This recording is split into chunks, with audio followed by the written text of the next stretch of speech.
창세기 16장 1절부터 16절에 있는 말씀인데요. 1절부터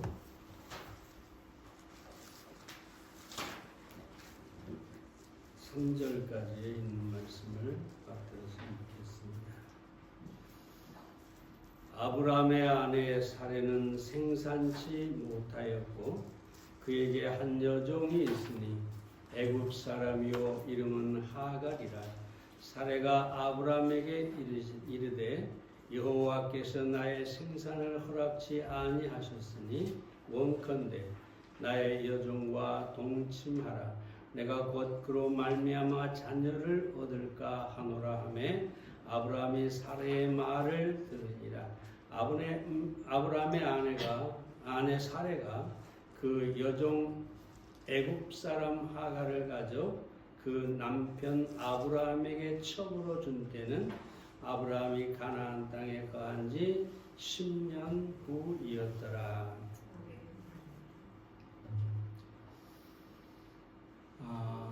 아브라함이 가나안 땅에 들어온 지 10년이 지났습니다. 85세가 되었고 사레는 75세가 되었습니다. 그러나 하나님께서 약속하신 자식은 감감무소식이었습니다. 그래서 사레는 아브라함에게 애굽에서 데리고 나온 여종 하갈을 아브라함에게 첩으로 주었습니다. 그러나 이 하갈이 잉태하자 사레를 멸시하고 교만하게 굴었습니다. 그래서 결국 하갈은 쫓겨나게 됐는데요. 이 하갈이 광야에서 하나님을 만나게 됩니다. 그리고 다시 돌아와서 아브라함의 아들 이스마엘을 낳게 됩니다. 이것이 바로 16장의 사건이 되겠습니다. 오늘 이 16장에서 우리가 크게 두 가지만 생각해 보겠습니다. 첫째로 우리는 불신앙을 거부하고 하나님을 믿어야 합니다. 2절 말씀을 봅니다. 사레가 아브라함에게 이르되 여호와께서 나의 생산을 허락치 아니하셨으니 원컨대 나의 여종과 동침하라. 내가 혹 그로 말미암아 자녀를 얻을까 하노라 하매 아브라함이 사레의 말을 들으니라. 75세에 가나안 땅에 들어와서 10년을 하나님께서 약속하신 자식을 기다렸지만 하나님께서 자식을 주지 않으셨습니다. 그래서 결국은 하갈을 첩으로 얻어서 자식을 낳으려고 시도하는데요. 이것은 명백한 불신앙이었습니다. 그러면 왜 아브라함과 사레가 불신앙에 빠졌을까요? 먼저는 조급함 때문입니다. 다시 바꿔 말하면 인내하지 못했기 때문입니다. 가나안 땅에서 10년을 기다렸는데 이만하면 충분하다고 생각했어요. 하나님을 더 이상 기다릴 수가 없다고 생각했어요. 그래서 아브라함도 사레의 아내의 제안을 받아들여서 하갈을 첩으로 맞이하게 됩니다. 이 조급함, 이것은 불신앙에서 오는 것입니다. 더구나 이 사레는 오늘 본문에 다시 보면 여호와께서 나의 생산을 허락치 아니하셨으니 라고 합니다. 다시 말하면 내가 자식을 못 낳은 것은 나 때문이 아니라 하나님이 약속을 지키지 않기 때문이다. 하나님이 자식을 낳지 못하게 하기 때문이다 하면서 자신의 불신앙을 합리화하는 것을 보게 됩니다. 많은 사람들이 불신앙에 빠집니다. 근데 그들에게 가서 다 물어보면 그들은 나름대로 자기를 합리화하면서 하나님을 원망하는 것이죠. 잠언 13장 12절에 보면 소망이 더디 이루게 되면 그것이 마음을 상하게 한다 그랬어요. 그러니까 내가 바라는 것을 기다리고 또 기다리는데 그것이 이루어지지 않아요. 그러면 마음을 상하게 한다. 불신앙에 빠지게 되는 것입니다. 자, 여러분, 그렇다면 이 소망을 이루기 위해서 필요한 것은 무엇일까요? 그건 다른 것이 아니라 인내하는 믿음입니다. 타나라고 하는 사람이 이렇게 말합니다. 인내는 모든 일의 열쇠이다. 달걀을 깨뜨린다고 병아리가 나오는 게 아니다. 품에 안고 기다려야 비로소 병아리가 나오는 법이다. 많은 그리스도인들이 빨리 병아리를 얻기 위해서 달걀을 깨고 있다는 겁니다. 그런데 급하게 인내하지 못하고 하나님을 기다리지 못하고 여기 기다리지 못하면 결국은 병아리는 나올 수가 없다. 하나님의 약속은 이루어질 수가 없다라는 것입니다. 그러므로 우리는 우리의 소망이 때로 더디 이룰지라도, 그러니까 기도하고 또 기도해도 응답이 없는 것처럼 여겨져도, 기다리고 또 기다리는데 아무 일도 일어나지 않는 것처럼 보일지라도 우리는 기다리고 인내해야 하는 것입니다. 왜냐하면 하나님은 거짓말 하실 수가 없기 때문에 약속하신 것은 반드시 우리의 믿음대로 이루어 주시기 때문입니다. 다음으로 왜 불신앙에 빠졌을까요? 육신의 한계 때문에 불신앙에 빠졌습니다. 아브라함은 85세였고 사례는 75세가 되었습니다. 하나님이 나의 생산을 허락치 아니하셨다라는 말 속에는 이미 자신이 잉태할 때가 지나버렸다.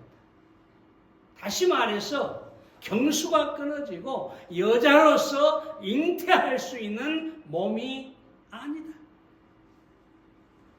다시 말하면 자기 자신의 육신의 한계에 부딪혀서 이제는 하나님도 어찌할 수가 없다. 그래서 불신앙에 빠지는 것이죠. 철저하게 자신의 육체를 바라보고 나는 이미 늙어서 경수가 끊어졌으니 내가 어떻게 자식을 잉태할 수 있겠느냐. 이것이 불신앙의 원인입니다.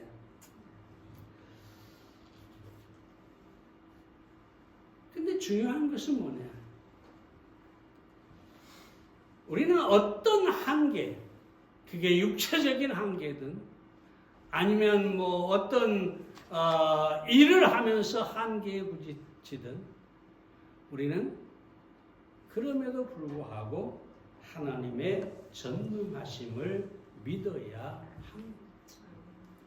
여러분이 아브라함과 사레가 불신앙에 빠졌지만 로마 4장 19절부터 21절에 보면 그가 100세나 되어 자기 몸에 죽은 것 같음과 사라의 태에 죽은 것 같음을 알고도 믿음이 약하여지지 아니하고 믿음이 없어 하나님의 약속을 의심치 않고 믿음에 견고하여서 하나님께 영광을 돌며 약속하신 그것을 또한 능히 이루실 줄을 확신하였으니 믿음이란 뭐냐?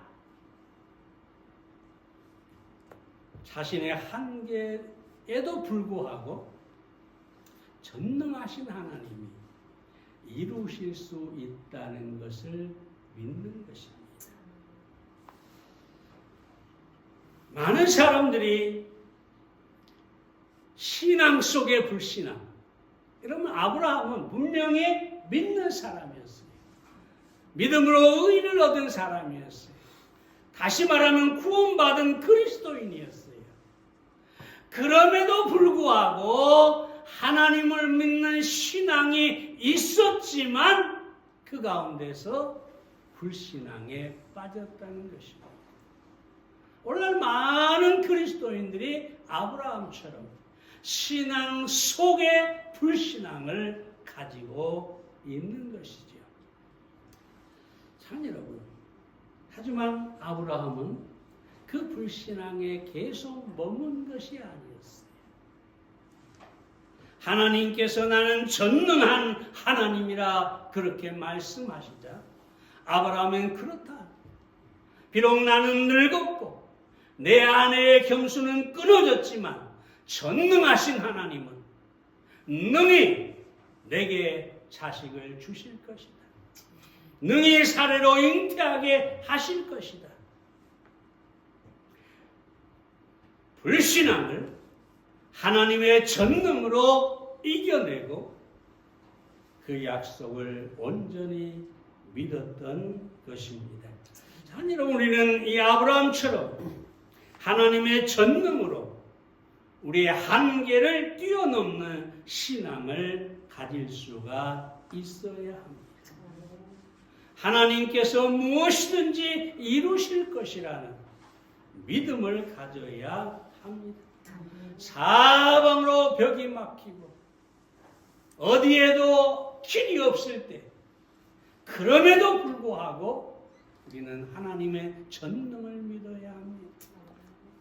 이스라엘 백성들이 뒤에는 애굽의 바로의 군대가 쫓아오고 앞에는 홍해가 가로막고 있었지만 그들은 하나님의 전능을 믿고 가만히 서 있을 때 길이 없던 홍해에 길이 나게 되었습니다. 우리가 아무리 한계에 부딪힌다 할지라도 하나님은 반드시 그 전능으로 길을 내시고 약속하신 것들을 온전히 이루어 주시게 될 것입니다. 아브라함과 사내는 자식이 없다. 이게 불신앙의 원인이었는데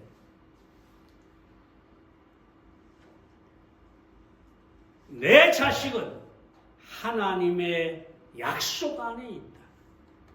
그리고 하나님은 능히 그 약속을 이루실 것이다.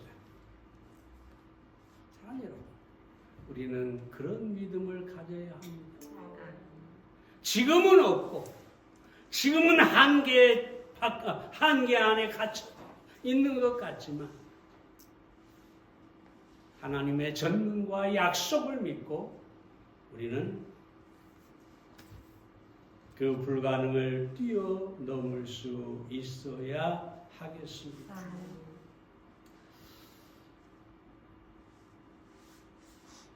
예수님을 만난 베데스다 연못가에 38년 된 병자. 여러분, 38년 동안 스스로 움직일 수가 없어서 누워만 있었죠. 근데 그 곁에는 아무도 없었어요. 그래서 뭐라고 합니까? 영어로 보면 거기에 I have not a man. 나를 저 끓는 연못 속에 데려다 줄 한 사람이 없다. 아무도 없다. 다시 말하면 단 1%에도 소망이 없다. 완전한 절망이죠. 근데 그때 주님이 오셔서 38년 된 그를 일으켜 세우셨습니다. 예수님께서 그 한 사람이 되어 주신 것입니다. 자, 여러분, 예수님이 그에게 나타났을 때 1%의 어떤 희망도 없었지만 예수님은 그에게 100%의 가능성이 되셨습니다. 우리는 이런 주님을 믿어야 합니다. 네. 불신앙을 거부하고 하나님께서 그 전능으로 어떤 상황에서든지 무엇이든지 이루실 것이라는 믿음을 가지고 살아야 합니다. 두 번째로 우리는 소망을 하나님께 두어야 합니다. 13절 말씀을 봅니다. 하갈이 자기에게 이르신 여호와의 이름을 감찰하시는 하나님이라 하였으니 이는 내가 어떻게 여기서 나를 감찰하신 하나님을 배웠는고 함이라. 하갈은 살해 자기 주인을 멸시하다가 결국 쫓겨났습니다. 동서양을 막론하고 옛날에 자식을 갖지 못한 것은 큰 수치였어. 마치 저주와 같은 것이다. 사례가 그랬죠. 근데 하갈이 잉태를 했어요. 그러니 얼마나 기고만장했겠어요. 자식도 낳지 못한 저 사례, 저 본처, 저 주인이 이제는 아무것도 아니다. 내가 아브라함 내 주인의 자식을 가졌으니 내가 이제 주인이 될 것이다.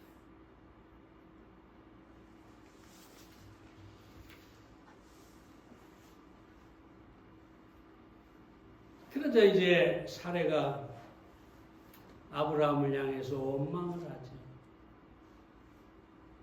그러면서 아브라함의 책임이라고 합니다. 참 이상해요. 가끔 다 그런 것이 아니지만 이 아내들이 가끔 이상해요. 다 자기가 얘기하고 자기가 해놓고 일이 안 되면 당신 때문이다. 내가 당신을 만나서 이 모양 이 꼴이다 하면서 원망을 하죠. 우리 성도님들은 자매님들은 그러지 않으리라 믿습니다. 네? 어떤 문제가 생기면 함께 아파하고 함께 기도하고 오히려 마음을 합해야 되는 것이죠. 아멘입니까? 네, 그래야 됩니다. 그런데 아브라함도 좀 이상해요. 첩으로 삼아서 자식을 잉태했으면 자기 자식을 잉태했는데 사례에게 네 마음대로 해라 그러죠. 그러니까 사례가 쫓아내버립니다. 아무것도 없이 그냥 쫓아내버립니다. 하갈의 입장에서는 참 억울한 일이었지만 그 시대는 어쩔 수가 없었지요. 요즘 같으면 뭐 양육비라도 왕창 뜯는다든가 뭔가 이렇게 해서 나올 텐데 그 시대는 그게 없죠. 그냥 종이니까 마음대로 쫓아내버렸어요. 근데 그 광야에서 이 하갈이 하나님을 만나게 됩니다. 이 하나님을 만나서 이루어진 일들이 몇 가지가 있는데, 먼저 하나님은 하갈을 감찰하셨다. 감찰이라고 하는 말은 무슨 말이냐 하면 나를 지켜보시는 하나님이라는 뜻입니다. 남편도 자신을 버리고 자기의 주인 사내도 자기를 버렸는데 이제는 아무도 없게 되었는데 그런 상황에서 하나님이 나를 지켜보고 계셨다. 그래서 감찰하시는 하나님 그렇게 말하고 있습니다. 자, 여러분, 이 하갈은 이방 여인이었잖아요. 애굽 출신이에요. 사내가 마음대로 쫓아낼 만큼 아주 하찮은 존재였어요. 그럼에도 불구하고 하나님은 하갈을 하찮게 여기지 않고 그 하갈을 계속해서 지켜보셨다는 것입니다. 얼마나 놀라운 은혜입니까? 우리가 어디에서 어떤 상황에 처해도 하나님은 우리를 감찰하시는 분입니다. 우리를 지켜보시는 하나님이십니다. 이 믿음을 우리는 가져야 합니다. 제가 좋아하는 말 있죠. 프란시스 셰퍼가 뭐라고 합니까? 그분은 거기 계시며 침묵하지 않으신다. 하나님은 거기 그 자리에 내가 필요한 자리에 내가의 문제가 있는 바로 그 자리에 주님이 계시고 거기서 하나님이 나를 지켜보시고 침묵하지 않고 말씀하시고 도우신다. 여러분, 우리는 이 믿음을 가져야 합니다. 때로 우리는 사람들로부터 버림을 받을 수도 있고 아무도 나를 알아주지 않을 것 같고 심지어 남편도 또 아내도 자식들도 아무도 나를 알아주지 않고 그저 하갈처럼 홀로 두지만 둔 것처럼 여길 때가 있지만 하나님은 그 순간에도 우리를 지켜보십니다. 우리를 돕기 위해서 지켜보십니다. 그러므로 사랑하는 여러분, 감찰하신 하나님을 여러분의 하나님으로 믿고 어떤 상황에서도 결코 그 믿음을 저버리지 마시기를 바랍니다. 다음으로 하갈은 하나님의 말씀에 순종했습니다. 9절에 보면 내 주인에게 돌아가서 그 수하에 복종하라. 여러분, 이거 정말 쉬운 게 아니죠. 방금 주인에게 쫓겨났는데 하나님은 그 주인에게 돌아가서 복종하라. 결코 쉬운 일이 아니죠. 그런데 하갈은 그 말씀에 순종해서 아브라함에게로 돌아가는 것을 보게 됩니다.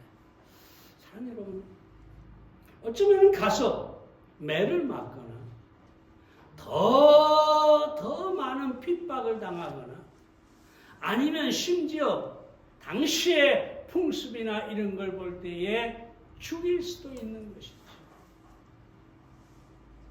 근데 이 하갈은 하나님의 말씀을 믿고 하나님 말씀에 순종하고 그대로 아브라함의 집으로 간 것을 우리가 보게 됩니다. 사랑하는 여러분, 왜 하갈이 돌아갈 수가 있었을까요? 왜요? 감찰하시는 하나님 때문입니다. 내가 광야에 있을 때 나에게 나타나시고 나를 지켜보신 그 하나님께서 내가 주인에게 돌아간다 할지라도 나를 지켜보실 것이다.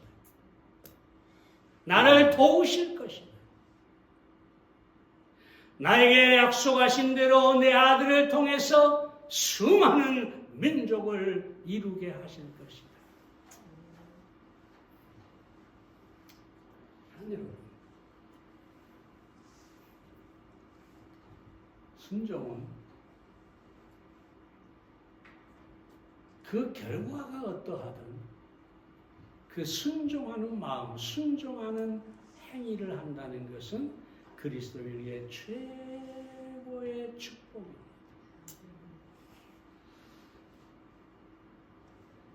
토마스 굿윤이라는 사람이 이런 얘기를 하죠.